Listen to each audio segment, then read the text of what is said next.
This lonely highway, and many others like it in Israel, have long posed a problem for rescue services.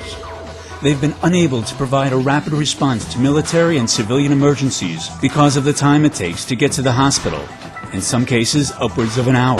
There are lots of car accidents and terror events on the highway itself, and there isn't any force that will respond and provide the first aid. Many isolated communities, also spread far and wide along this highway, have become the scene of horrific terrorist infiltrations, shooting attacks, and accidents. Reported 4 dead people and 4 injured, 2 in a bad condition and 2 of slight injury. We are located very close to Jordan border, and there are constant terrorist attacks. They held here 24 hours, 33 days, 2 war rooms. One was civilian and the other was military. Both of the rooms were held by citizens. 2 people were killed and a few were injured at the firing of 13 Katyusha rockets in Haifa and its surroundings. When the rocket was fired, Madha called me after 1 minute to hurry to Prague Yadis gate. During the war, it was necessary to evacuate killed and injured people of the army. And as a result, they called the local medical forces of the settlement. And with the protection of the tanks, we evacuated the injured and dead people of the army.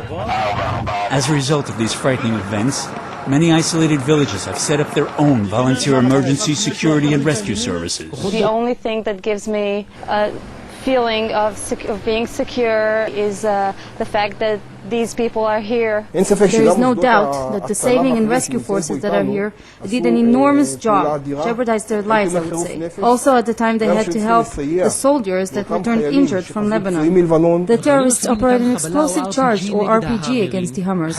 One of the vehicles is totally on fire. 3 soldiers are killed there and 2 are injured. Hundreds of first responders, paramedics, and volunteers live along these roads, and during major incidents are deployed using Magen David Adom ambulances or their own private vehicles. We go on with the mission that we took on ourselves, and we spread our forces all over the Upper Galilee and establishing teams in all the settlements. Everyone has their own beeper. The organization also supplied doctors and volunteers with dozens of new two-way radios that cost tens of thousands of dollars. This made the entire readiness system more efficient across the board for all the communities and roads in the area. Gladly, we always manage to save people's life in 99% of the cases. All the medical arrangement of the ambulance, the medical evacuation, the paramedics that are here, and there are lots of volunteers that deal with the rescue, enables an excellent high-quality service for the citizens. Our varied equipment enables us to examine the children better instead of sending them immediately to the hospital, which is very far.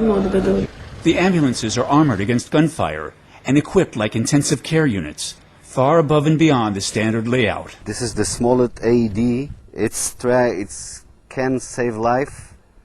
The persons that have a heart attack. A man arrived, collapsed. No way could he have ever saved his life without the life pack. It's a life pack. The Rescue and Recovery Organization works closely both with civilian first responders as well as IDF medical units.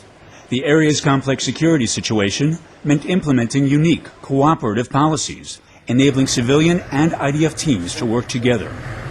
In light of these facts, the unit is embarking on an international donation drive to obtain life-saving equipment for all the clinics in isolated villages, ambulances, and off-road vehicles. The equipment that was donated by Hatzalah organization wouldn't be brought in any other way. Undoubtedly, your assistance in carrying out this mission is vital.